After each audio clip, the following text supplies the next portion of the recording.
하나님 말씀 예레미야 22장 10절로 19절까지 말씀입니다. 말씀을 함께 봉독하겠습니다. 너희는 죽은 자를 위하여 울지 말며 그를 위하여 애통하지 말고 잡혀간 자를 위하여 슬피 울라. 그는 다시 돌아와 그 고국을 보지 못할 것임이라. 여호와께서 유다 왕 요시야의 아들 곧 그의 아버지 요시야를 이어 왕이 되었다가 이곳에서 나간 살룸에 대하여 이와 같이 말씀하시니라. 그가 이곳으로 다시 돌아오지 못하고 잡혀간 곳에서 그가 거기서 죽으리니 이 땅을 다시 보지 못하리라. 불의로 그 집을 세우며 부정하게 그 다락방을 지으며 자기의 이웃을 고용하고 그의 품삯을 주지 아니하는 자에게 화 있을진저. 그가 이르기를 내가 나를 위하여 큰 집과 넓은 다락방을 지으리라 하고 자기를 위하여 창문을 만들고 그것에 백향목으로 입히고 붉은 빛으로 칠하도다. 네가 백향목을 많이 사용하여 왕이 될 수 있겠느냐? 내 아버지가 먹거나 마시지 아니하였으며 정의와 공의를 행하지 아니하였느냐? 그때 그가 형통하였었느니라.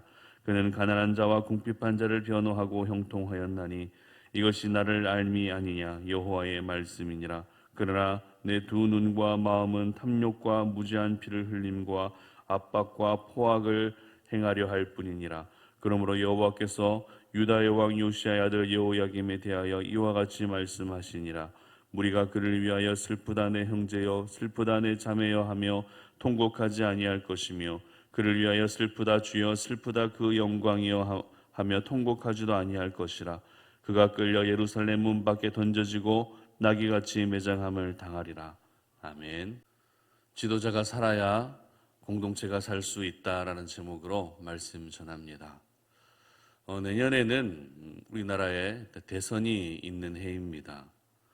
코로나19의 상황 속에서 이 대선이 치러지다 보니 이 난국을 돌파할 수 있는 지도자가 뽑히기를 모든 국민들은 간절히 소망하고 있습니다.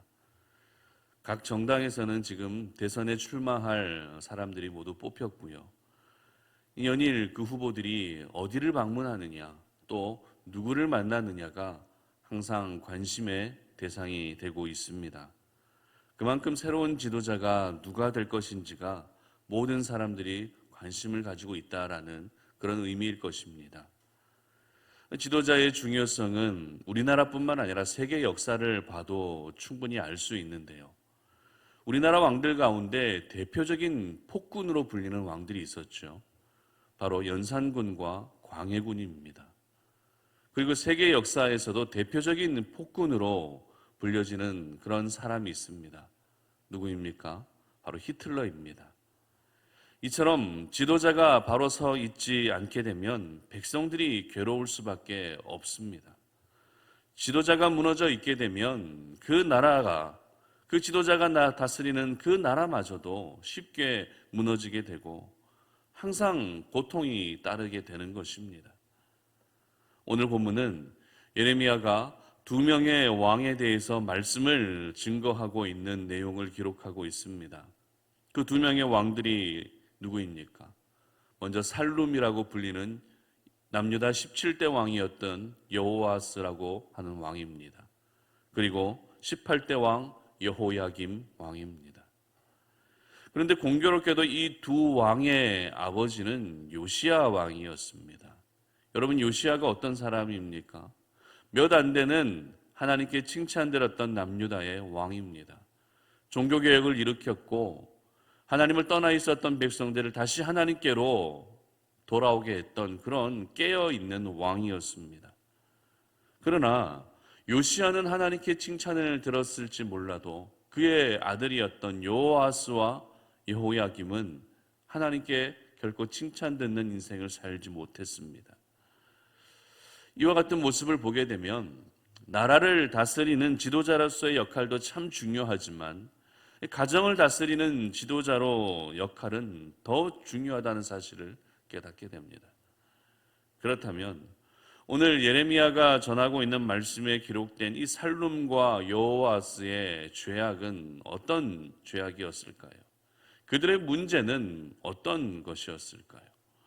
먼저 살룸에 대해서 살펴보도록 하겠습니다. 11절과 12절입니다. 여호와께서 유다 왕 요시야의 아들 곧 그의 아버지 요시야를 이어 왕이 되었다가 이곳에서 나간 살룸에 대하여 이와 같이 말씀하시니라.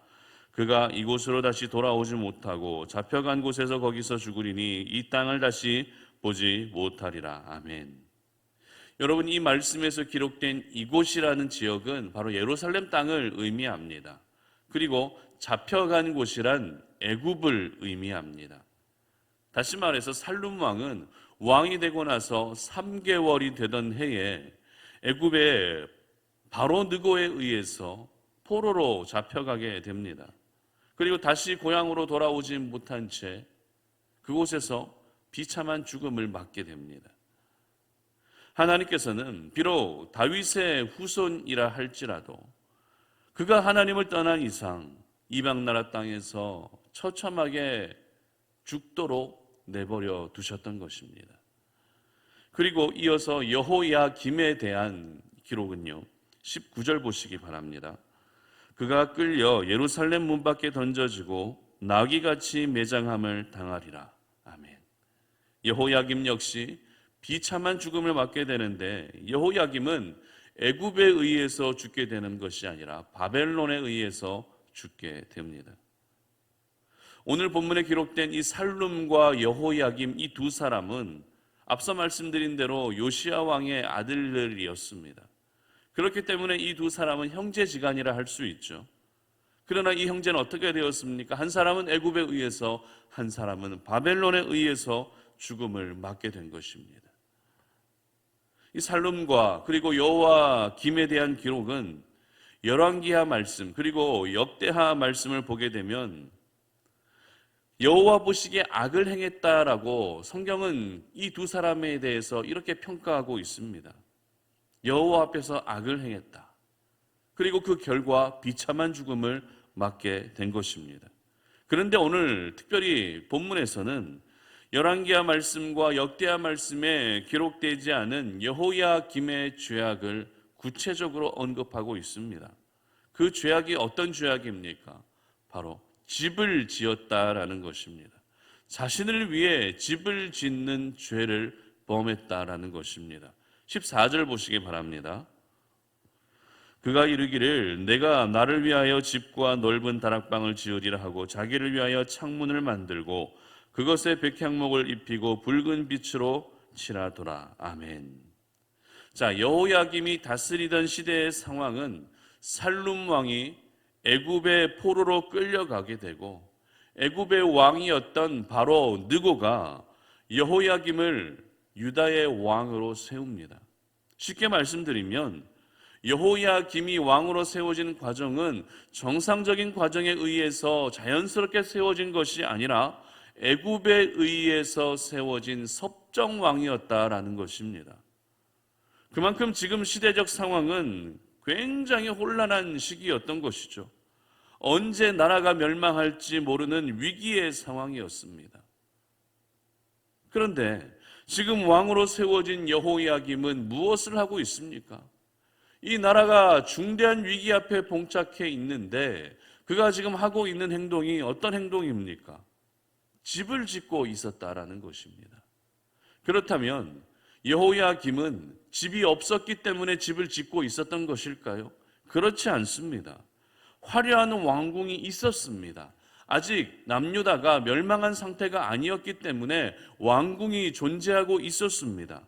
하지만 욕심과 탐욕에 가득 찬 여호야김은 백성들의 노동력을 탈취해 가면서까지 무리하게 건축에만 매진하고 있었던 것입니다. 오늘 본문 17절의 기록을 보시기 바랍니다.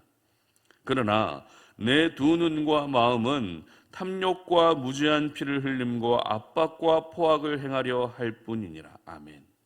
이것이 바로 여호야김에 대한 성경의 평가, 하나님의 평가였던 것입니다.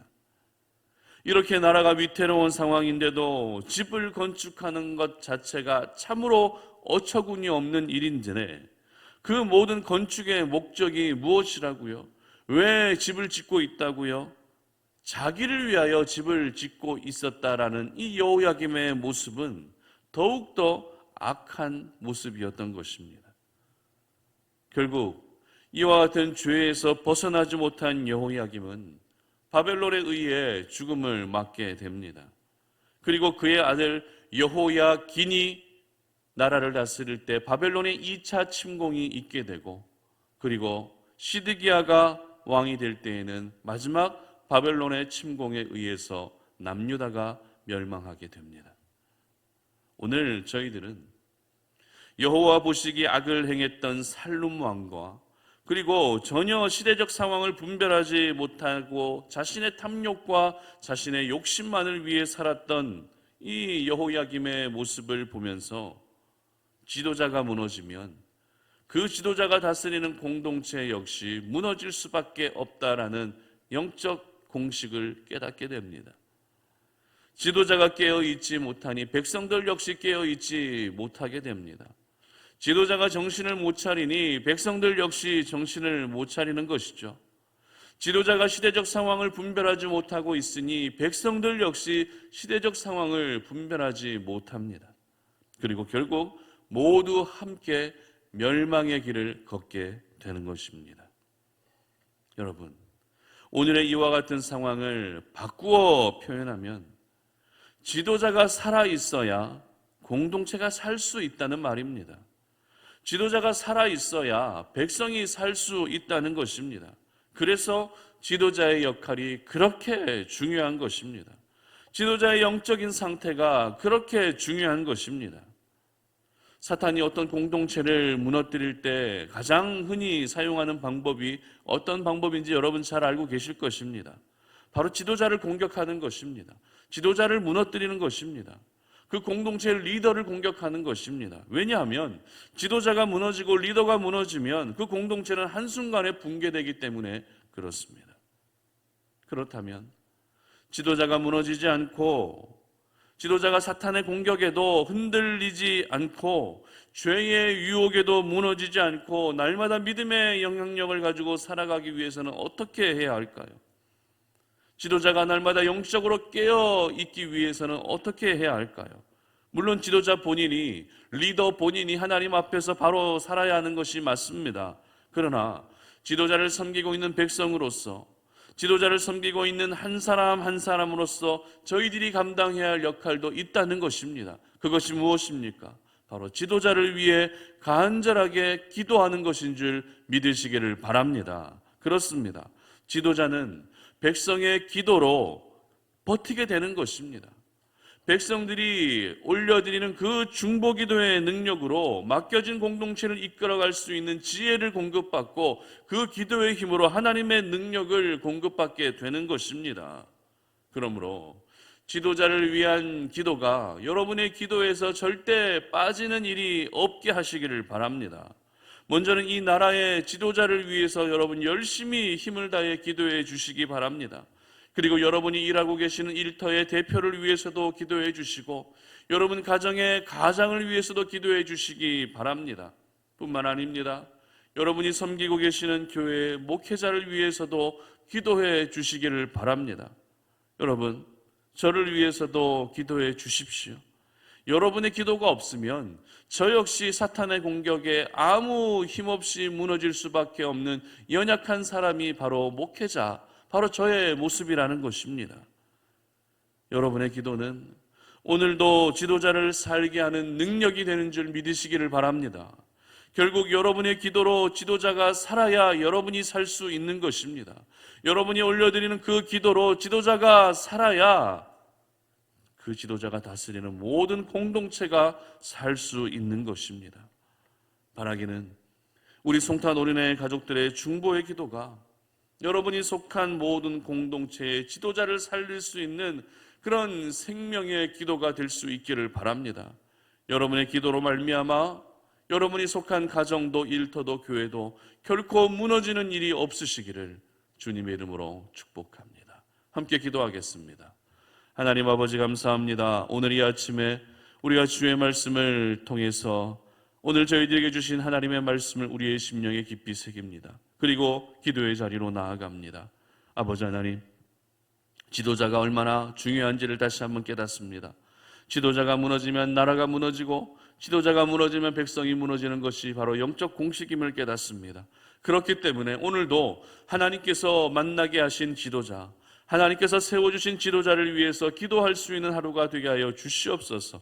이 나라를 다스리는 대통령과 그리고 정치인들, 위정자들을 위해서도 기도하게 하시고, 그리고 내 가정의 가장을 위해서도 기도하게 하시고, 나의 일터의 대표와 주의 몸된 교회 목회자들을 위해서도 기도할 수 있는 저희들 되게 하여 주시옵소서.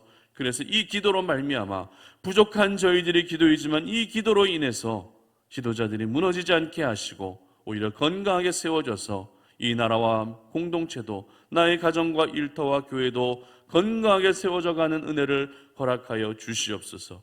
감사드리며 예수님의 이름으로 기도드립니다. 아멘.